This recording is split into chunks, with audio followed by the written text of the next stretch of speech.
ನಿಜವಾಗ್ಲೂ ಕೂಡ ಸಂವಿಧಾನಕ್ಕೆ ವಿರುದ್ಧವಾಗಿರೋದಾ? ಅಂದ್ರೆ ನೀವು ನಂಬರ್ಸ್ ತಗೊಂಡೇ ಬರಬೇಕು ಗವರ್ನರ್ ಆಫೀಸ್ಗೆ, ಅಥವಾ ಗವರ್ನರ್ ಆಫೀಸಲ್ಲೇ ನಂಬರ್ ಪ್ರೂವ್ ಮಾಡಬೇಕು ಅಂತ ಕೇಳುವ ಯಾವುದೇ ಅಧಿಕಾರ ಗವರ್ನರ್ ಇರೋದಿಲ್ವಾ ಅಂತ ಹೇಳಿ. ಅನ್ಫಾರ್ಚುನೇಟ್ಲಿ ನಮ್ಮಲ್ಲಿ ಕಾನ್ಸ್ಟಿಟ್ಯೂಷನಲ್ ಕನ್ವೆನ್ಷನ್ ಡಿಸ್ಕ್ರಿಷನ್ಸ್ ಮತ್ತು ಇಂಡಿವಿಜುವಲ್ ಆಗಿ ಒಂದೊಂದು ಸ್ಟೇಟ್ ಅಲ್ಲಿ ಬರುವಂತ ಪೊಲಿಟಿಕಲ್ ಕಾಂಟೆಕ್ಸ್ಟ್ ಮತ್ತು ಸುಪ್ರೀಂ ಕೋರ್ಟ್ ಜಡ್ಜ್ಮೆಂಟ್ಸ್ ಇವೆಲ್ಲವನ್ನ ನಾವು ಬೇರೆ ಬೇರೆ ಸಂದರ್ಭದಲ್ಲಿ ಬೇರೆ ಬೇರೆ ರೀತಿಯಾಗಿ ಇಂಟರ್ಪ್ರಿಟ್ ಮಾಡ್ತಾ ಹೋಗ್ತಾ ಇದ್ದೀವಿ. In this particular case governor has not refused ವಿಜಯ್ಗೆ. He has only told him, please bring the required majority, under 118, because I do not want any confusion later. I do not want a weakly government. Now, what does the Constitution say?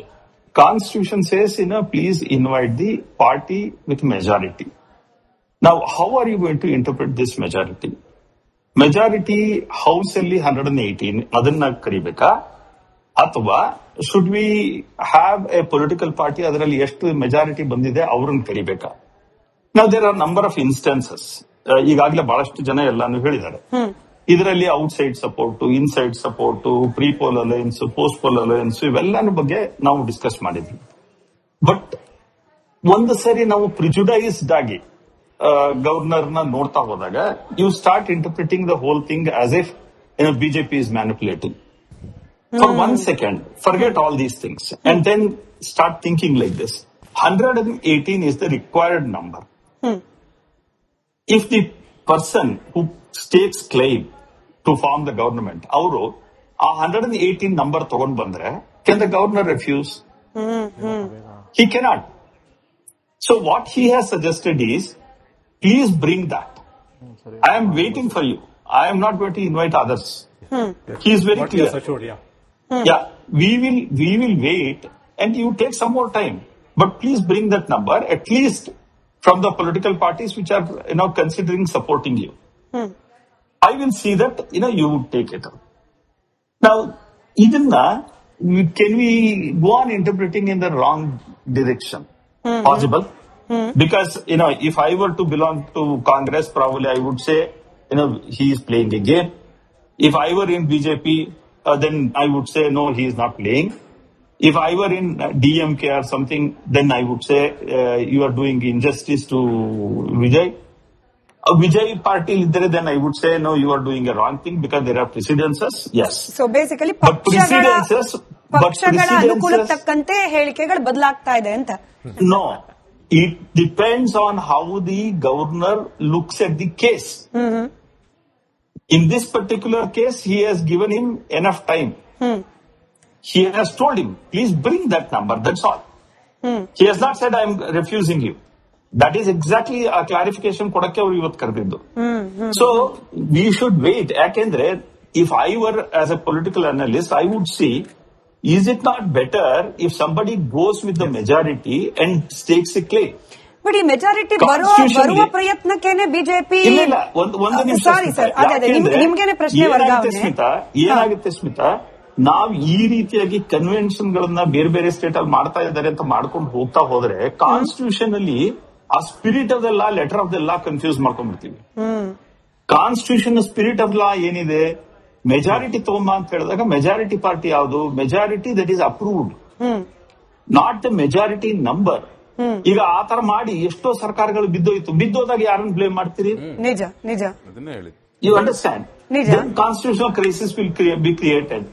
So I am trying to evade and put a new path. There is nothing wrong, but we must have patience. ನಾವು ಸಂವಿಧಾನವನ್ನ ಸರಿಯಾದ ರೀತಿಯಲ್ಲಿ ನಡೆಸ್ಕೊಂಡು ಹೋಗೋಣ, spirit of the ಲಾ ದಲ್ಲಿ ಹೋಗೋಣ, letter of the ಲಾ ನಲ್ಲಿ ಬೇಡ ಅಂದಾಗ ಅದನ್ನ ಅರ್ಥ ಮಾಡ್ಕೊಳ್ಳೋಕೆ ಪ್ರಯತ್ನ ಪಡಬೇಕೇ ಹೊರತು ಅದನ್ನು ನಾವು ಪೊಲಿಟಿಕಲಿ ಇಂಟರ್ಪ್ರಿಟ್ ಮಾಡಬಾರ್ದು. This is where I find in India we are politically two motivated. But ಆಯ್ತು ಸರ್, ನಾನು ಬಿಜೆಪಿ ವಕ್ತಾರರ ಪ್ರಶ್ನೆಯನ್ನು ವರ್ಗಾವಣೆ ಮಾಡ್ತೀನಿ. ಮುಂದಿನ ಹಂತದಲ್ಲಿ ನೀವು ಕೂಡ ಇದಕ್ಕೆ ಧ್ವನಿಗೂಡಿಸಬಹುದು. ಯಾಕೆ ಬಿಜೆಪಿ ತೆರೆ ಹಿಂದೆ ನಿಂತ್ಕೊಂಡು ಆಟ ಆಡ್ತಿರಬಹುದಾ ಅನ್ನೋ ಅನುಮಾನ ಬರುತ್ತೆ ಅಂದ್ರೆ, ಎಐಎಡಿಎಂಕೆಯ 30 ಜನ MLA ಪುದುಚೇರಿಗೆ ಹೋಗಿದಾರಂತೆ ಸರ್. ಕಾರಣ ಕೇಳ್ಬಿಟ್ರೆ ಶಾಕ್ ಆಗುತ್ತೆ. ಯಾಕೆ ಬಂದಿದ್ದೀರಿ ನೀವು ಪುದುಚೇರಿಗೆ ಅಂತಂದ್ರೆ, ಇಲ್ಲ ಸಿಕ್ಕಾಪಟ್ಟೆ ಶಕೆ ಇತ್ತು ಚೆನ್ನೈನಲ್ಲಿ, ಹಂಗಾಗಿ ಬಂದಿದ್ದೀವಿ ಅಂತ ಹೇಳಿದ್ರಂತೆ ಸರ್. ತಮಿಳುನಾಡಿನ ರಾಜಕಾರಣಿಗಳಿಗೆ ಚೆನ್ನೈನ ಬೇಸಿಗೆ ಕಾಲ ಶಕೆ ಹೊಸ್ದ, ಅದು ಚುನಾವಣೆ ಫಲಿತಾಂಶ ಬಂದ ನಂತರದಲ್ಲೇ ಪಾಪ ಶಕೆ ಜಾಸ್ತಿ ಆಯ್ತಾ? ಈ ಶಕೆ ಜಾಸ್ತಿ ಆಗ್ಲಿಕ್ಕೆ ಬಿಜೆಪಿ ಏನಾರೋ ಕಾರಣನ? ಹಿಂಗ ಅನುಮಾನ ಬಂದ್ಬಿಡುತ್ತೆ ಅಂತ ಮೋಹನ್ ವಿಶ್ವ ಅವರೇ. ಅಲ್ಲ, ಶಕೆ ಜಾಸ್ತಿ ಆಗೋದಕ್ಕೆ ತಮಿಳುನಾಡಿನ ವೆದರ್ ಕಾರಣ.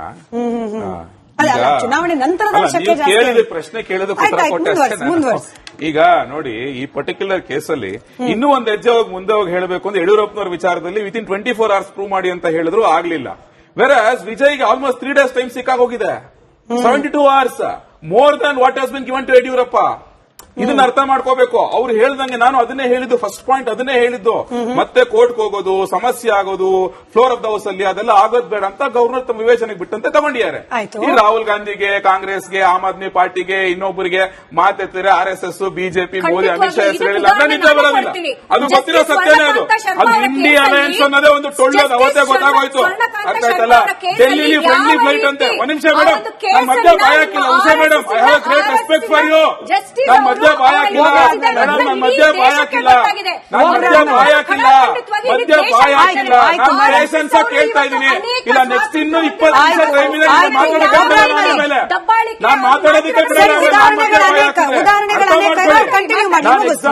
ಸಮೇತ ಕ್ಲಿಯರ್ ಆಗಿ ಹೇಳ್ತಾ ಇದ್ದೀನಲ್ಲ ನಿಮ್ಗೆ. ಆ ಇಂಡಿಯಾ ಅಲಯನ್ಸ್ ಅನ್ನೋದೇ ಒಂದು ಟೊಳ್ಳು, ಆ ಇಂಡಿಯಾ ಅಲಯನ್ಸ್ ಅನ್ನೋದೇ ಒಂದು ಟೊಳ್ಳು ಅಂತ ಯಾವತ್ತೋ ಗೊತ್ತಾಗೋಯ್ತು. ಡೆಲ್ಲಿನಲ್ಲಿ ಕಾಂಗ್ರೆಸ್ AAP ಫ್ರೆಂಡ್ಲಿ ಫೈಟ್ ಮಾಡೋದಂತೆ.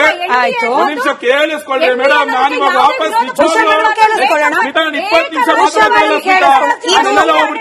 ಆಮೇಲೆ ಜೈಲ್ ಪಾರ್ಟಿ, ಜೈಲ್ ಕ್ಯಾಬಿನೆಟ್ ಎಲ್ಲ ಹೋಗ್ಬೇಕಾಗುತ್ತೆ.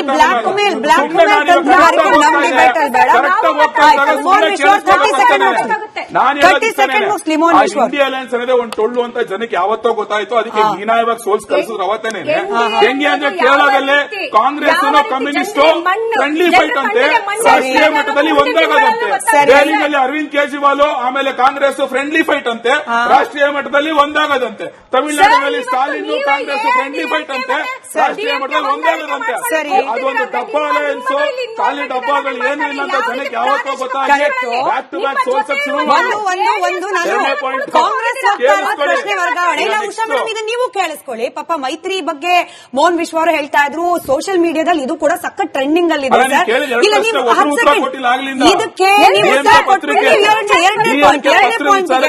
ನಿಮ್ದು 2ನೇ ಪಾಯಿಂಟ್ ಪೆಂಡಿಂಗ್ ಇದೆ ನನಗೆ ಗೊತ್ತು. ಮೊದಲ ಪಾಯಿಂಟ್ ಗೆ ಪೂರಕವಾಗಿ ನೀವು ಕಾಂಗ್ರೆಸ್ನ ಮೈತ್ರಿ ಬಗ್ಗೆ ಕಶ್ಯಪ್ ಸರ್ ನೀವು ಕಾಮೆಂಟ್ ಮಾಡಿರಂತೆ. ಬಿಜೆಪಿ PDP ಮಾಸ್ಟರ್ ಸ್ಟ್ರೋಕ್ ಅಂತೆ, ಬಿಜೆಪಿ TDP ಮಾಸ್ಟರ್ ಸ್ಟ್ರೋಕ್ ಅಂತೆ, BJP Ajit Pawar master stroke ಅಂತೆ, BJP Shinde, BJP Chautala, BJP Nitish master stroke. ಆದ್ರೆ ರಾಹುಲ್ ಗಾಂಧಿ ಪ್ಲಸ್ ವಿಜಯ್ ಅಂದ್ರೆ ಮಾತ್ರ ಇದು ಬ್ಯಾಕ್ ಸ್ಟಾಬಿಂಗು, ಅನೈತಿಕ, ಅಪವಿತ್ರ. ಅಂದ್ರೆ ಮೋಹನ್ ವಿಶ್ವ ಅವರೇ, ಜನರಿಗೂ ಕೂಡ ಗೊತ್ತಾಗತ್ತೆ ಬಿಜೆಪಿ ತನ್ನ ಅನುಕೂಲಕ್ಕೆ ತಕ್ಕಂತೆ ಮೈತ್ರಿಯನ್ನ ಯಾವ ಸಂದರ್ಭದಲ್ಲಿ ಮಾಡ್ಕೊಂಡಿದೆ, ಯಾವ ಸಂದರ್ಭದಲ್ಲಿ ಬಿಟ್ಟಿದೆ ಅಂತ.